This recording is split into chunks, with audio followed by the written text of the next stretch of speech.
It is time for the Mythic banner this month, and this is one of the biggest Mythic banners of the year because sometimes we get a double, right? We've gotten like an Emblem Mythic, we've gotten double Mythic with Goto and Femordis, and so this is one of the few times where we can get a non-OC Mythic, like let's say Athos or Dignicia or Soin or you know, so many options, and I'm really hoping we can get Athos and not Sombron, because if we get Sombron, I'm gonna freaking cry, like tears of anger.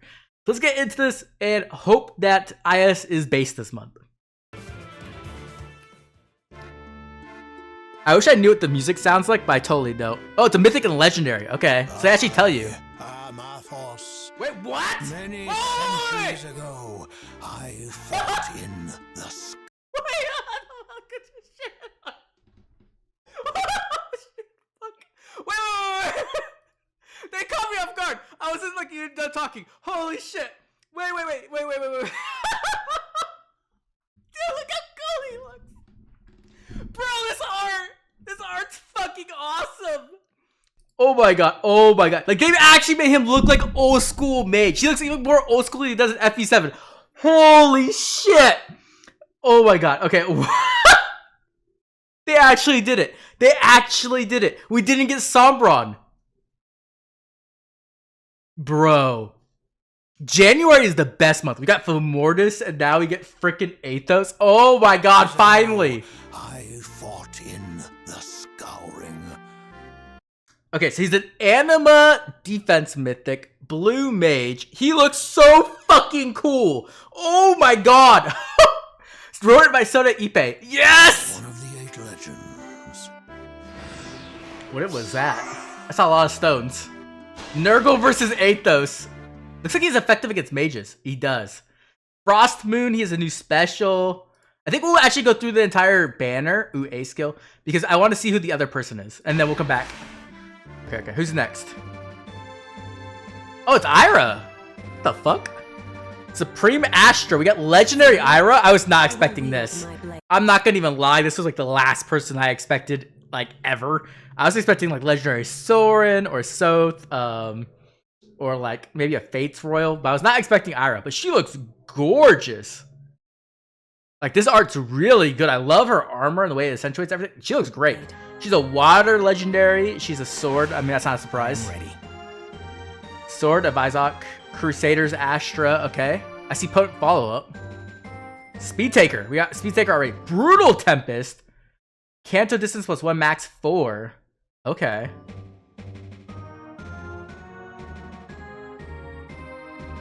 She's a potent follow-up support? Wait, what? That might be broken. She has some kind of DR? She has DR for sure. Holy crap. You will pay for this. There's the potent again. Oh my gosh, she's just spamming specials. Holy crap. Okay, let's start off with Blessed Aureola. What this does is a slaying, you get effective against magic foes. Then for allies within 3 rows with 3 columns, you're gonna get +5 to attack, defense, and resistance during combat. And then also, if you're using an offensive special, you're gonna get special jump -1 before your first attack during combat. But also, if you cannot perform a follow-up attack and a brave attack, so we're not sure exactly if this is both conditions or one or the other. We'll have to test it to find out. But you'll get another special jump. So you can get essentially special jump 2 support from Athos, which is pretty crazy. Then if there's an ally within 3 rows with 3 columns centered on Athos, he'll get a bonus to his attack, defense, and resistance equal to 20% of his visible resistance, +5 at start of combat. So your pretty typical stat upgrade there. The one thing is it's not capped, so it will be based off that visible res, so it could get better over time. You're also going to get 20% true damage based off your resistance during combat, but not with AoEs. And you'll also get 20% flat damage reduction based off your resistance, but once again, not with AoEs. And then you'll get special jump -1 before your first attack as well. And then lastly, he gets this really cool condition with, once again, 3 rows, 3 columns with a friend. He'll essentially, if he gets attacked by a foe who's using magic, he'll get an additional +10 attack during combat, and he'll get Vantage. So he could do some really cool plays where maybe he can go in and nuke something, and then the foe can't counterattack because they're using like a mage, right? So very cool weapon there. He also has a new inheritable special, Frost Moon. This is the mage special we've been waiting for literally ever. So it boosts damage by 70% of the unit's resistance during combat. You're going to get full damage reduction, piercing, finally. And then also, if the unit cannot perform a follow-up attack or brave attack, once again, we'll have to check that condition, you'll get special jump 1 before your first attack during combat. Now, the cool thing about this, of course, is that we've been waiting for this for a very long time. The thing is, it's 4 cooldown. It's good and bad. The good part is that it works really well with Lagu's Friend 4 if your unit has Slaying. One of the bad things about Flare is that it's 3 cooldowns, so if you have Slaying, you can't use it with Lagu's Friend 4, which really sucks. So this will be able to fit into that role really well. The other thing is it's based off your own resistance, unlike Flare where it's based off the foe's resistance. So if you're using a mage who has really high resistance, you get to take advantage of that stat and hit really hard back, which is really cool. Now, obviously, you're going to need some like special jumping to make full use of this special, and this special does provide a bit of that if you're kind of like a really slow unit who can't do like a guaranteed follow-up attack, but you might need it from somewhere else like time explosive effect or a special jump support. We can then move on to Athos' preference A skill, Beyond Reason. So this is going to grant attack, defense, and resistance plus 10 as a visible bonus, so that's going to be that stat you can actually see, which does make his weapon stronger, which is pretty cool. And then if the foe initiates combat or you have an HP condition of 75% at start of combat, you're essentially going to get a ton of stats. So you're going to get attack and defense, resistance, plus 2 different variables. A is 2 times the number of penalties effects active on the foe, and any foe within 3 rows or 3 columns on that foe. So essentially, if you're debuffing the enemy team, even if that foe has a way to cleanse their own penalties, if the other foes still have their penalties, you can still take advantage of it, which is really cool. And you're going to get a max of 12 to the stats from that. But then you'll get an additional 2 times current penalty on your own stats as well. So like if you have like a -6, you're going to get 12. So you can easily get like plus 34 to all like attack, defense, and res on Athos just from his A slot. It's pretty crazy. We're going to have to see if like this is enough stat stacking where it just overpowers units.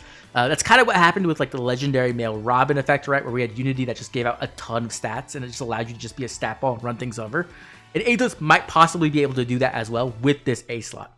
The cool thing is that currently in the meta, debuffs are just everywhere. And so being able to use those debuffs effectively on Athos is really good. It's a great way of taking advantage of that. And then he himself giving out penalties to take advantage of that as well to get even more stats. He's also going to get a dual attack res effect, just getting around those visible bonuses, which is nice. And then he'll also get some damage reduction himself, and it is brave damage reduction. So he'll either get 80% if the foe can make a follow-up attack, or he'll get 40% otherwise.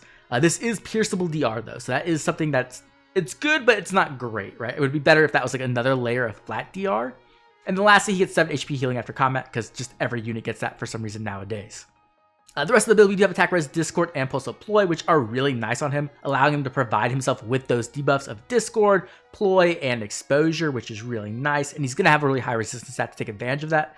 And Pulse Ploy allows him to immediately use Frozen Moon when he attacks, which means he's going to hit really hard on that first big hit, which is awesome.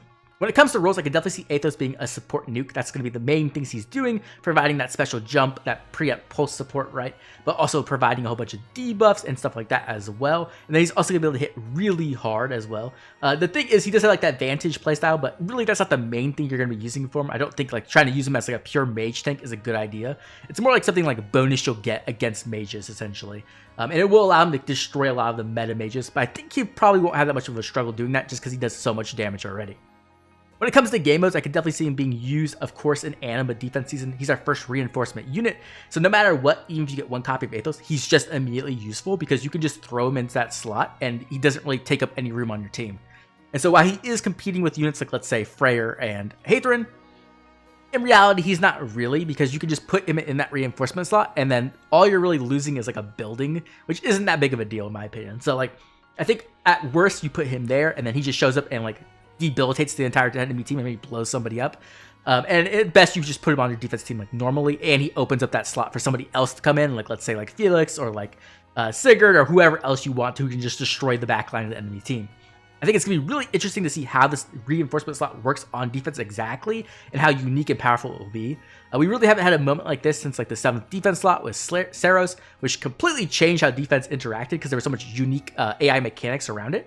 So we'll see if that's the same with the reinforcement slot. We'll just have to test it to find out. But yeah, overall, I am ridiculously excited for Athos. I've been waiting for this unit for literally 8 years and his art is god tier. He just looks amazing. I think he's really, really cool, and I cannot wait to test him out. Okay, let's talk about Sword of Isaac, her preference weapon. This has Slang, and at start of turn, if you meet the HP condition 25%, you're going to get visible attack and speed plus 6. You're going to get potent follow-up as a bonus, and you're going to get neutralize foes bonuses during combat to herself and allies within 2 spaces. So this is already an extremely powerful start. Potent Fall Protect is really, really good right now because it's one of the best ways to get around Shield Fighter. So being able to give that out to other units means that like you're just making all your nukes better and even like other units as well. Just getting Potent Fall Protect is really good. Neutralize foes bonuses is also really good because a lot of times penalties are just being thrown around. So being able to just neutralize those and get into combat is really good. Now obviously things like Sabotage will still count in effect because it looks at the other allies. But even so, really powerful support there. And then once again, you meet the HP condition of 25%. You're going to get bonus to all stats equal to 5 plus 15% of your visible speed at start combat. And then you're going to get the Emblem Marth effect essentially, where like if your opponent Fall Protect isn't at full power, now it is, which is just really strong, really good. It means that she's going to be able to get 3 attacks in typically at full power. She's also going to get true damage, where it's equal to Y, and Y is essentially the same effect as Railsfelger, where like you're looking at the bonuses on Ayra and then also the penalties on the foe, and then you're multiplying it by 5. Now the difference is that Railsfelger doesn't have a cap on this. So eventually Railsfelger can just stack a ton of like debuffs on the foe, or even having them bonuses and just do a ton of damage. The thing is that she's a lower multiplier, right? It's ×3 instead of ×5. But Ayra has a cap. So it's kind of a trade-off. I think overall Railsfelger's is better long-term, but I do think Ayra's is still extremely strong as you're getting up to like 25 true damage essentially on 3 hits, which is really good. You're also going to get flat damage reduction based off that same variable, so you're essentially going to be able to get ×3, and it is Brave DR, so you should be able to get to like 15 essentially, and then if they proc their special on you, you'll get another 15. So kind of like the same Excel DR we've seen on like, you know, Attack Speed Excel or like Nidhogger as well. So really nice defensive support there as well, making her got some good tankiness, not necessarily making her like an Omni tank, but like allowing her to have that toughness where she can engage, kill things, and then even survive some counterattacks. Pretty similar to Brave Felix. And then, of course, she gets 7 HP healing after combat as well, because just every unit gets that nowadays. We then move on to her preferred special, Crusader's Astra. This is 2 cooldown. It's going to boost damage by 40% of your speed, and you're going to get full damage reduction piercing, which is really nice. Then you're also going to get a special jump of 1 effect before your first attack during combat, and before each of your follow-up attacks during combat as well.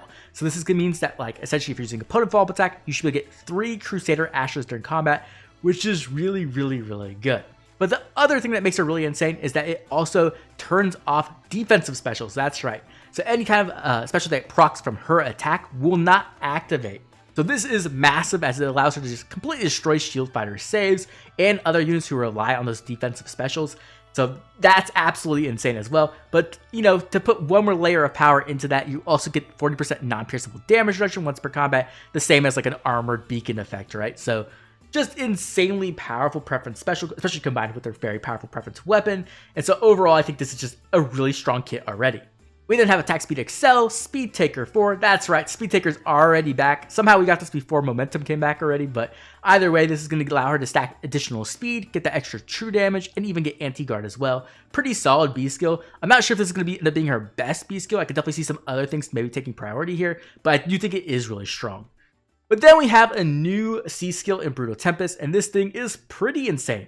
So not only are you getting the extra +1 move, but you're even getting Canto Distance +1 max of 4. That is absurdly good. That is so crazy. So now you can go in, destroy things, and get out. And on top of that, you're even going to get up to +3 to all stats based off of how much you moved or the foe moved, whoever initiated combat. So very strong C skill.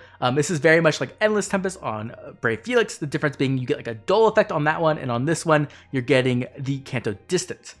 Now, to say which is better, it depends on like the matchups and like what you have.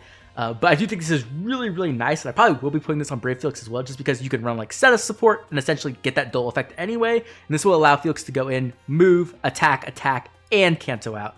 So I think this is just a really powerful skill, and it's going to give Ayra a ton of mobility and just give her a lot of options to play into different kinds of like formations in SD.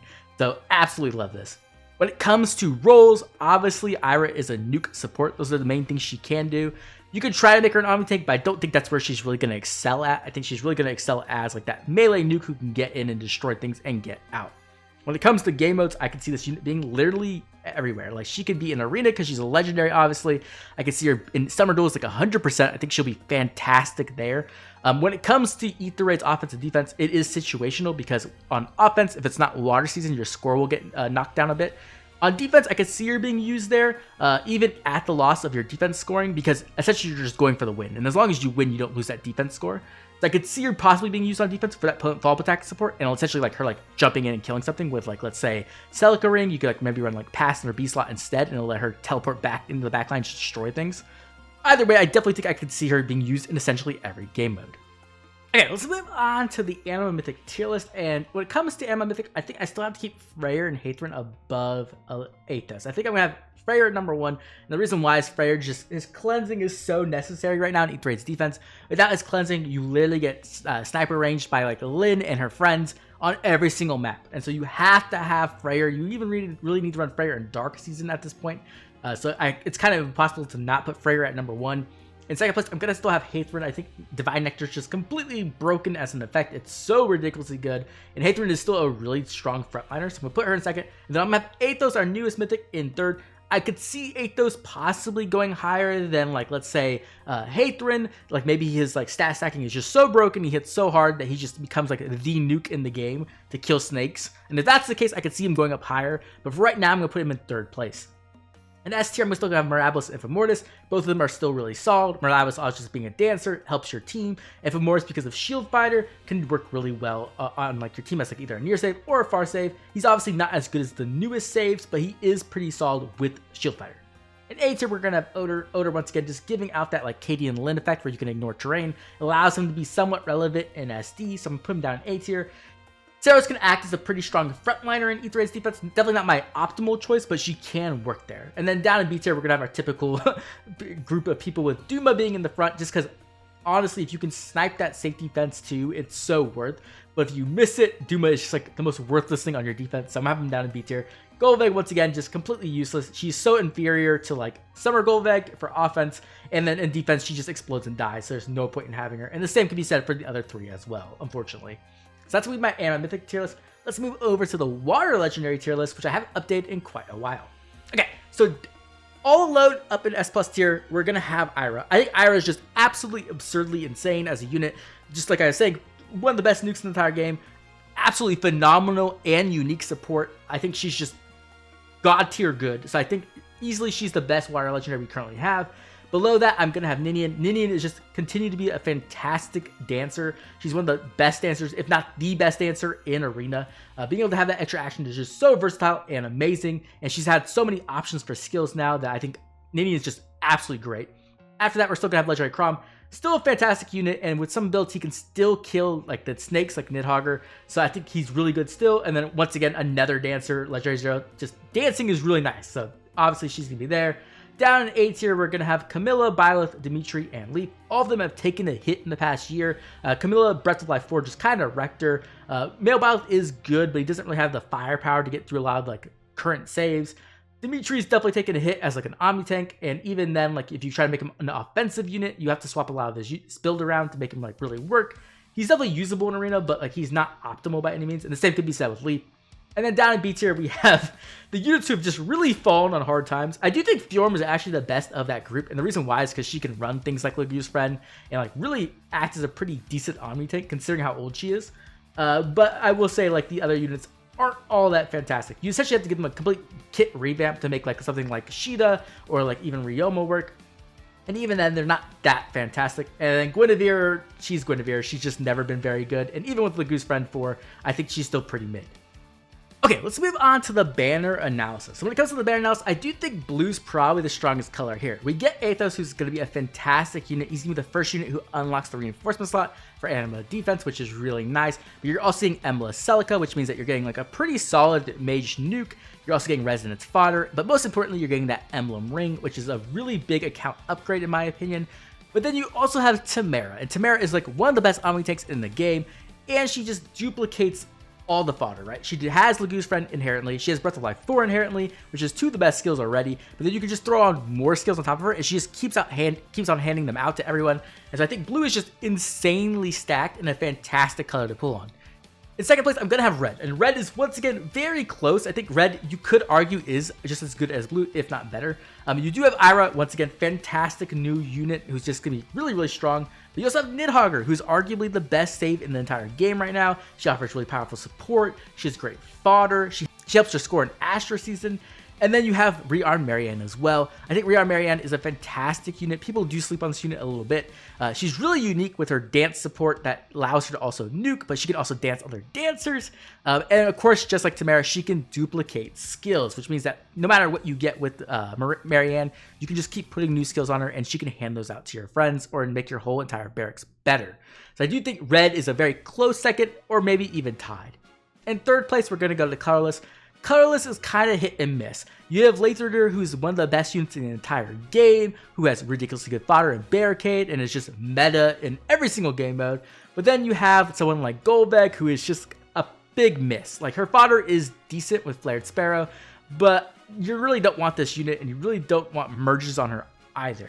And then in the middle, we have Male Alir, who is a solid arena unit. He's very good as an item tank still in arena, and he has decent fodder as well, but he is outclassed by his new duo self, and so if you're looking for like the best Omni tank, he's really not it. And then last place, we have green, and green is just the biggest miss ever. You do not want to summon on green. Hard avoid green. Ash and Fagato are just not very good units. Their fodder is okay, but not amazing.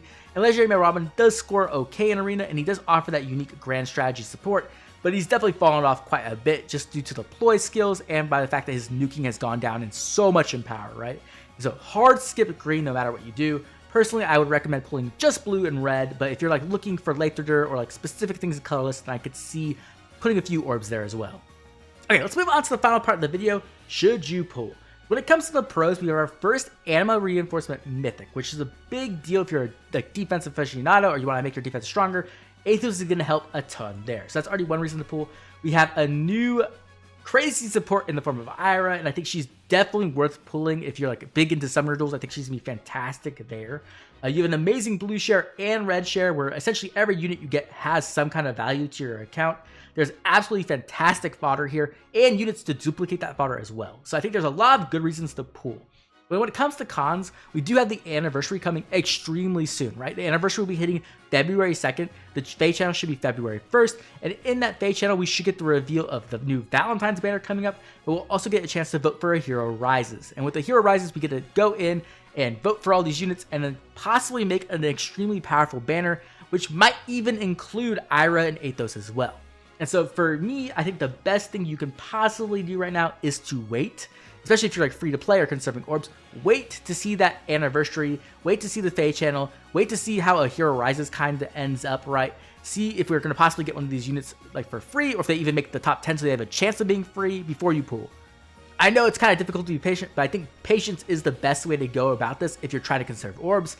But if you're me, you're going to wail on Athos and go crazy and just absolutely spend a ton of orbs because I've been waiting 8 years for Athos and he's finally here. So for me, this banner is an absolute must pull, but for everybody else, maybe wait like a week or two. I don't know. Either way, I'd love to hear from you. What do you think of this banner? What do you think of Athos? What do you think of Ayra too? But mostly Athos. Oh my god, he's finally here. I'd love to hear about it. Drop a comment down below. And as always, I'd like to thank all my members for their constant support. If you enjoyed the video, like and subscribe, because we're going to have some Athos content on this channel. I'll catch you all later with more Fire Emblem Heroes.